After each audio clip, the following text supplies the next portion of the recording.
En 1993, dans la paisible ville d'Oxford, où il ne se passe jamais rien d'excitant, une vieille femme est retrouvée morte dans son bureau. De prime abord, la cause du décès semble naturelle. Cependant, une étrange énigme mathématique se trouve près de son corps. Au cours des semaines suivantes, plusieurs autres personnes sont mystérieusement assassinées. À chaque fois, la cause de la mort semble naturelle, mais une énigme mathématique est toujours laissée sur les lieux du crime. La police est alors contrainte de faire appel à un mathématicien reconnu pour résoudre ce mystère. Tout commence à l'université d'Oxford, où le professeur de mathématiques Arthur Seldom donne une conférence sur le livre Tractatus Logico-Philosophicus ***. Ce livre a été écrit par le philosophe autrichien Ludwig Wittgenstein alors qu'il était au cœur de la Première Guerre mondiale. Selon le professeur Seldom, l'auteur cherchait à analyser si les humains pouvaient connaître la vérité sur quoi que ce soit. Pour trouver une réponse, Wittgenstein s'est appuyé sur la logique mathématique, une discipline qu'il considérait comme exempte de biais humains. Il en a finalement conclu qu'il n'existe pas de vérité absolue. Il n'y a aucun argument irréfutable unique capable de répondre aux grandes questions de l'humanité. Ailleurs, Martin, un jeune étudiant venu des États-Unis, s'installe à Oxford pour y étudier les mathématiques. Il est profondément influencé par le célèbre professeur Seldom. Martin prévoit de loger chez une charmante vieille dame à la retraite, Madame Eagleton. Dès qu'il entre dans sa maison, il y remarque une copie de la célèbre machine Enigma, utilisée pour décrypter les codes allemands pendant la Seconde Guerre mondiale. Il s'avère que Madame Eagleton et son mari étaient amis avec l'équipe qui a conçu cette machine. Plus important encore, Madame Eagleton est également une proche amie du professeur Seldom. Martin précise clairement qu'il est venu à Oxford uniquement dans l'espoir que le professeur Seldom accepte de superviser sa thèse. Alors qu'il discute du professeur énigmatique, la fille de Madame Eagleton, Beth, revient du marché. Il devient rapidement évident, à travers leur conversation, que la mère et la fille ne s'entendent pas bien. Plus tard dans la soirée, tous les trois dînent ensemble, mais l'ambiance entre la mère et la fille ne s'améliore pas. Beth est l'aidante à temps plein de sa mère âgée, et elle éprouve clairement du ressentiment envers elle. Elle a l'impression que sa vie est figée, car elle doit consacrer tout son temps à s'occuper de sa mère. Après une autre conversation passive-agressive, Beth se rend à une symphonie voisine où elle joue du violoncelle. Le lendemain, Martin fait la visite de l'université avec un membre du personnel. L'homme âgé lui demande s'il a choisi un directeur de thèse. Martin répond qu'il a reçu un fax de l'université lui annonçant que le professeur Seldom remplirait ce rôle. Cependant, le membre du personnel lui révèle que le professeur Seldom a pris sa retraite de l'enseignement et ne donne plus que des séminaires. Plus tard ce jour-là, un Martin frustré évacue sa colère en jouant au squash dans une salle de sport locale. Il a tracé plusieurs marques sur les murs pour prédire la trajectoire de la balle. Une belle infirmière nommée Lorna, qui est également présente au gymnase, remarque cela et s'approche de Martin. Elle lui fait remarquer, non sans sarcasme, que sa manière mathématique de jouer ne fonctionne que lorsqu'il joue seul. Martin l'invite alors à une partie de squash, et tous deux finissent par jouer ensemble. Il est également clair qu'il existe une certaine alchimie entre eux. Quelques heures plus tard, Lorna le dépose chez lui, et ils s'accordent pour jouer de nouveau bientôt. Beth observe toute la scène depuis la fenêtre et commence à devenir jalouse. Elle le confronte immédiatement à la porte et souligne qu'il ne peut pas s'agir d'une simple coïncidence s'il a choisi cette maison pour y loger. Elle l'accuse d'avoir utilisé sa mère de manière stratégique afin d'avoir accès au professeur Seldom. Martin rejette totalement cette accusation, mais admet que rien n'arrive par hasard. Beth lui demande alors comment il parvient à rester aussi joyeux et détendu avec tout le monde autour de lui. En réponse, Martin explique qu'il se contente de suivre le courant. Il a une philosophie de vie simple, il préfère faire quelque chose et se tromper plutôt que de gâcher sa vie à ne rien faire. Il suggère à Beth qu'elle aussi pourrait être heureuse si elle suivait son mantra. Il ne faut pas longtemps pour que Beth se réconcilie avec Martin, car peu après, elle l'interrompt alors qu'il prend sa douche. Elle lui montre une annonce dans un journal qui révèle que Seldom donnera bientôt une conférence.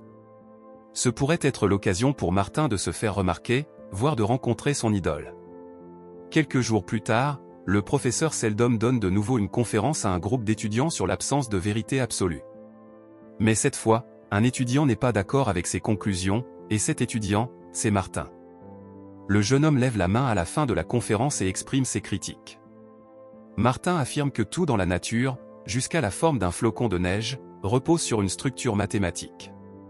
Si les humains peuvent percer le secret des chiffres, alors ils peuvent aussi percer le secret de la réalité. Malheureusement pour lui, le professeur Seldom a déjà entendu ce genre d'argument de nombreuses fois au cours de sa carrière. Il démonte alors complètement l'idée de Martin selon laquelle il y aurait une logique mathématique derrière tout dans le monde humain. Le professeur Seldom donne plusieurs exemples de phénomènes naturels comme l'existence de cellules cancéreuses, qui ne suivent aucune logique mathématique. Il conclut que les humains ont peur que certaines choses existent en dehors de leur cadre de compréhension limité. Après la conférence, Martin se sent extrêmement humilié et ramasse ses affaires avec colère. C'est alors qu'il croise son partenaire de recherche, un autre étudiant étranger nommé Yuri. Martin s'apprête à partir, mais il s'arrête lorsque Yuri lui demande s'il abandonne simplement parce que le professeur a une opinion différente. Assez curieusement, Yuri semble détester Seldom avec une certaine intensité, sans que l'on sache pourquoi. Peu après, Martin rentre chez lui et prépare ses bagages, prévoyant de retourner aux États-Unis. Par pur hasard, il croise Seldom sur le pas de la porte. Les deux hommes échangent quelques mots, et le professeur explique qu'il est venu rendre visite à son amie de longue date, Madame Eagleton. Ils s'excusent mutuellement pour leur comportement pendant la conférence et entrent dans la maison. À leur grande horreur, ils découvrent le corps sans vie de Madame Eagleton sur le canapé. Il semble qu'elle jouait au Scrabble au moment de sa mort. Lorsque la police est mise au courant de l'incident, elle emmène le professeur et Martin pour les interroger. Martin raconte tout honnêtement et précise que lui et le professeur ont découvert le corps en même temps, par pure coïncidence. Il clarifie également qu'il n'a rencontré le professeur qu'une seule fois auparavant, lors de la conférence plus tôt dans la journée. De son côté, Seldom fait une révélation étonnante à l'enquêteur. Il explique qu'il s'est rendu dans la maison parce que le meurtrier lui avait dit de s'y rendre. Le vieil homme affirme avoir reçu une note pendant la conférence, sur laquelle était écrit « le premier de la série », suivi de l'adresse de Madame Eagleton et de l'heure du meurtre. On découvre alors que Seldom a publié plusieurs livres où il compare des théories logiques à des meurtres en série. À cause de cela, il reçoit régulièrement des lettres délirantes et n'y prête presque jamais attention. C'est précisément pour cette raison qu'il a jeté la note dans une poubelle dans la rue en se rendant chez Madame Eagleton. L'inspecteur envoie immédiatement son adjoint récupérer le message. Seldom informe ensuite l'agent que sous le texte se trouvait un cercle parfaitement dessiné à la main. Il pense qu'il s'agit d'un symbole, le premier élément d'une séquence logique. Cependant, même après l'interrogatoire, l'enquêteur peine à établir un lien entre le meurtre et ce symbole circulaire. Seldom explique que dans le monde réel, il n'existe aucun meurtre commis uniquement pour des raisons intellectuelles. Selon lui, chaque tueur en série a une motivation émotionnelle et monotone plutôt qu'intellectuelle. Il pense que celui qui a tué Madame Eagleton veut justement prouver que cette hypothèse est complètement fausse. Ce faisant, le criminel prouverait qu'il est plus intelligent que le professeur Seldom. Le cercle est un symbole parfait pour débuter une série logique, ce qui signifie que ce meurtre n'est que le début d'une séquence. Un peu plus tard, le professeur confie à Martin que Madame Eagleton avait un cancer qui aurait pu lui coûter la vie à tout moment. Martin suppose que c'est peut-être pour cette raison que le meurtrier l'a choisi. Le criminel essaie de démontrer qu'il tue uniquement pour des raisons intellectuelles. Son objectif est de faire le moins de mal possible, c'est pourquoi il a choisi quelqu'un qui pouvait mourir à tout instant. Il aurait pu découvrir la maladie de Madame Eagleton dans ses dossiers médicaux, ce qui aurait fait d'elle une victime idéale. La seule erreur du tueur a été de lui casser accidentellement le nez. Le professeur Seldom trouve cette théorie plausible et demande à Martin ce qu'il pense que le meurtrier fera ensuite. Le jeune homme répond qu'il essaiera peut-être d'être plus prudent afin de commettre un autre meurtre, mais de manière imperceptible. Pendant qu'ils ont cette conversation, le professeur voit deux policiers se diriger vers l'orchestre local pour annoncer la nouvelle à Beth. Il les intercepte et insiste pour être celui qui partagera cette information avec la fille de Madame Eagleton. Seldom entre alors dans la salle de concert pendant que Martin monte discrètement au balcon pour observer la scène. Il voit le professeur murmurer la triste nouvelle à Beth. Mais quelque chose d'autre attire son attention, un membre de ce même orchestre commence à tousser violemment et semble très mal en point. Ce soir-là, Martin examine calmement les photos de la scène de crime dans sa chambre. Quand Beth arrive, elle lui dit qu'elle a été interrogée pendant 2 heures et qu'elle se sent comme la principale suspecte dans le meurtre de sa propre mère. Martin compatit avec elle, car elle a consacré une grande partie de sa vie à s'occuper de la vieille dame. À ces mots, Beth avoue qu'elle est presque soulagée que sa mère soit morte. Depuis 5 ans, sa vie tournait autour de sa mère et elle se sentait incroyablement piégée. Martin essaie de la réconforter, mais elle profite de l'occasion pour lui faire des avances romantiques. Lorsque Martin les repousse, Beth se sent humiliée et s'enfuit dans la pièce voisine. Le lendemain, Yuri félicite Martin d'avoir vu son nom apparaître dans le journal aux côtés de celui de Seldom. Il souligne également que le professeur Seldom a toujours eu une chance étrange dans ce genre de situation. On apprend que Seldom et Madame Eagleton ont été les seuls survivants d'un accident de voiture qui a coûté la vie à leurs 2 familles. Ensuite, Martin va retrouver Seldom dans un pub local. Les 2 hommes ont à nouveau une discussion animée sur l'existence de la vérité absolue, mais cette fois, leur échange tourne autour du meurtre de Madame Eagleton et non d'un simple débat philosophique. Seldom dit qu'on ne peut jamais être 100% certain de l'identité du meurtrier, car on n'aura jamais toutes les preuves irréfutables possibles. Mais Martin rétorque que la police fait son travail, et que la personne qu'ils arrêteront pourra être prouvée coupable au-delà de tout doute raisonnable. Le professeur perd son sang-froid et révèle que le détective adjoint n'a pas réussi à retrouver la note que le meurtrier avait transmise avant le crime. Cela signifie que si le tueur décide de ne pas commettre d'autres meurtres, Beth sera désignée comme coupable, car les circonstances du meurtre pointent vers elle. La police n'a peut-être pas la vérité absolue, mais cela n'aura plus d'importance au final. Cette révélation bouleverse profondément Martin, qui se rend au gymnase de squash pour se défouler.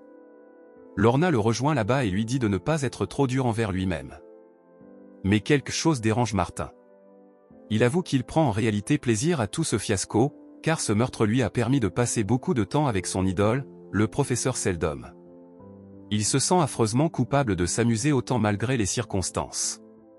Lorna lui fait remarquer qu'il n'y a rien de mal à admettre ses sentiments sincères. Tous les 2 s'entendent bien et finissent par s'embrasser chez Lorna. Cependant, alors qu'ils deviennent intimes, Martin aperçoit un livre du professeur sur la table de chevet. Il interroge Lorna à ce sujet, et elle lui explique qu'il fut un temps où elle parlait quotidiennement avec Seldom. Elle révèle que cela a commencé après l'avoir rencontré à l'hôpital. Apparemment, il rend visite régulièrement à un patient en phase terminale. Martin, cependant, devient un peu jaloux et ne peut s'empêcher de penser qu'il y a un passé entre la fille avec qui il couche et son idole. Le lendemain, Martin suit Seldom à l'hôpital lors de sa visite quotidienne. Il s'assoit discrètement dans la salle d'attente et y rencontre accidentellement Frank, qui l'assaillit avec toutes sortes de propos délirants. Heureusement, Lorna arrive pour informer Frank qu'il peut aller voir sa fille. Elle explique ensuite à Martin que la fille de Frank a besoin d'une greffe, mais que les 2 seuls donneurs compatibles ont refusé l'intervention. Frank a déjà essayé de se suicider pour pouvoir lui donner ses poumons. C'est cette pression extrême qui l'a fait sombrer dans la folie. Néanmoins, Martin se rend dans une autre pièce où Seldom lui présente le patient en phase terminale qu'il visite régulièrement. Il s'avère que ce patient, Coleman, fut autrefois un brillant étudiant qui enseignait à Oxford. Le professeur Seldom l'avait encouragé à étudier les théories logiques, et à partir de là, Coleman a dédié sa vie entière à l'étude de l'intelligence humaine. Il a conçu des tests pour essayer de déceler des schémas derrière l'intelligence. Coleman corrigeait les copies lui-même et, ce faisant, il en est venu à une conclusion surprenante.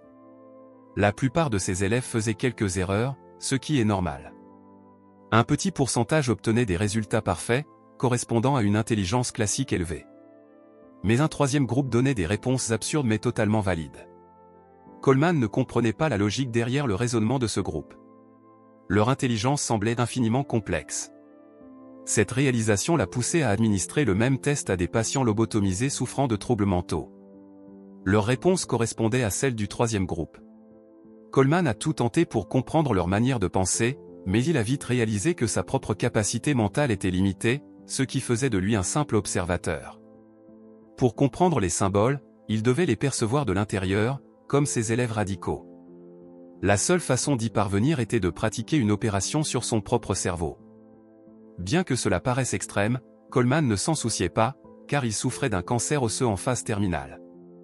Il avait déjà perdu ses membres un par un et n'avait donc plus peur de rien. Un jour, il utilisa un pistolet à clous pour se percer le crâne, juste assez pour paralyser tout son corps sauf son cerveau. Depuis ce jour, Coleman est cloué au lit et passe ses journées à écrire des codes à l'aide d'un support mécanique pour son bras gauche. Ces codes ne contiennent que 4 lettres répétées en boucle, représentant un prénom féminin. Ce soir-là, alors que Martin est à la bibliothèque, Beth vient le confronter avec colère. Elle a appris qu'il aurait une relation romantique avec Lorna. Elle l'accuse de l'avoir humilié et de lui avoir donné de faux espoirs. Martin tente de dissiper le malentendu, mais Beth fait un scandale dans la bibliothèque. Elle s'enfuit et il la poursuit, pour tomber sur Yuri. Ce dernier lui demande sarcastiquement s'il a trouvé le tueur. Frustré, Martin décide de laisser tomber et retourne à la bibliothèque.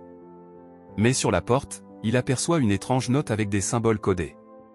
En dessous sont écrits les mots « 14h15, hôpital Saint-Joseph », ce qui signifie que le prochain meurtre aura lieu là-bas. Il appelle immédiatement Lorna pour lui demander de vérifier l'état de Coleman. Martin est presque certain qu'il a été assassiné à 14h15. Elle se précipite, mais tout est normal, laissant Martin perplexe quant à la prochaine victime. Un peu plus tard, le commissaire Peterson, Seldom et Martin examinent un corps à la morgue. Il s'avère que la victime est le membre de l'orchestre qui toussait sans arrêt depuis plusieurs semaines. Peterson fait remarquer que la mort de l'homme aurait semblé naturelle s'il n'avait pas remarqué une marque d'injection intraveineuse. Selon les rapports médicaux de la victime, il ne recevait aucun traitement de ce genre. Cela signifie qu'il a été empoisonné délibérément, et tout le schéma correspond exactement à celui du premier meurtre. Ils avaient déjà conclu que le meurtrier essayait de prouver que le professeur Seldom avait tort. Ainsi, le coupable a suivi Seldom jusqu'à l'hôpital qu'il visite régulièrement et y a commis un meurtre qui aurait facilement pu passer pour une mort naturelle. À la suite de cela, les trois hommes tiennent une réunion dans le bureau du professeur. Le tueur a laissé des indices sous forme de symboles. Tous ces symboles appartiennent à une séquence mathématique, et il pourrait arrêter le meurtrier s'il réussisse à deviner quel sera le prochain symbole. Le professeur a une idée vague de ce que pourrait être le prochain symbole, mais il refuse d'en être sûr à 100%. Peterson résume en disant qu'un autre meurtre va se produire parce qu'ils ne peuvent pas résoudre cette énigme. Ce soir-là, alors que Martin se rend au restaurant, il tombe accidentellement sur Seldom. Il s'avère que tous deux ont été invités séparément par Lorna au même dîner. On découvre alors qu'elle a eu une relation passée avec Seldom et qu'ils ont été intimes. Martin est abasourdi par cette révélation, mais elle balaie le sujet, car il y a des choses plus urgentes à discuter. Lorna leur apprend qu'aucune toxine traditionnelle n'a été retrouvée dans le sang de la victime. Le poison utilisé était tellement rare que seuls des professionnels de santé expérimentés auraient pu le connaître. Seldom fait une remarque ironique en soulignant que cette nouvelle information place Lorna parmi les principaux suspects des meurtres. Le professeur se vante même de sa relation physique avec Lorna, ce qui l'agace profondément. Elle finit par quitter le dîner furieuse, laissant les deux hommes seuls. C'est alors que le professeur révèle à Martin qu'il connaît le troisième symbole. Il le griffonne même sur une serviette pliée et l'attend à Martin. Le vieil homme lui laisse le choix, regarder maintenant ou résoudre lui-même l'énigme pour prouver qu'il n'est pas idiot. Quelques jours plus tard, Martin assiste à une répétition de Beth dans l'orchestre. Elle lui confie que son dernier concert aura lieu le soir de Guy Fawkes, et il promet d'y assister. Elle tente de l'embrasser, mais encore une fois, Martin la repousse. Jalouse, Beth lui révèle que Peterson l'a interrogée à propos de lui quelques jours plus tôt. Durant l'interrogatoire, elle aurait peut-être exagéré certains détails pouvant incriminer Martin dans les meurtres. Il va voir Lorna pour lui confier ses craintes d'être désormais le principal suspect. Cela tourne à la dispute, car Martin est jaloux à l'idée de partager Lorna avec Seldom. Fatigué de tout cela, Martin décide d'aller boire un verre avec Yuri. Malheureusement pour lui, Yuri est également contrarié à propos d'un congrès de mathématiques à venir. Une présentation est prévue pour dévoiler la solution d'un théorème complexe, désormais résolu par un mathématicien de l'université de Cambridge. Apparemment, c'est Yuri qui avait trouvé la solution plusieurs années auparavant, mais lorsqu'il l'a partagée avec Seldom, ce dernier l'a rejetée. Cela explique pourquoi Yuri nourrit une rancune persistante envers le professeur. Martin ramène son partenaire de recherche dérangé à leur chambre universitaire, mais il y trouve une photo de Yuri avec Seldom. Glissée dans le cadre, se trouve une carte d'invitation pour la fête de Guy Fawkes. 2 nuits plus tard, Martin se rend à la fête et y retrouve Seldom. Le professeur lui confie que Scott, le détective adjoint, le suit de près depuis 2 jours. Alors que la représentation commence, Martin aperçoit Yuri se faufilant en coulisses avec quelque chose caché sous sa cape. Il craint que son partenaire de recherche ait perdu la tête et cherche à se venger du professeur. Il alerte donc le chef inspecteur, également présent dans le public. Ils arrêtent rapidement Yuri, mais découvrent qu'il ne tenait qu'une simple bannière de protestation contre le professeur. Peterson se rend alors compte que cet incident a détourné tous les agents de police présents, laissant Seldom sans surveillance dans la salle. À la fin de la représentation, un autre membre de l'orchestre se met à tousser violemment avant de s'effondrer et de mourir. Sur le chemin du retour en voiture, l'inspecteur révèle que le troisième symbole, un triangle, a été découvert sur le pupitre du chef d'orchestre, près de la victime. L'inspecteur exige alors que Seldom lui dise tout ce qu'il sait, mais le professeur indique que ce n'est peut-être pas le moment opportun.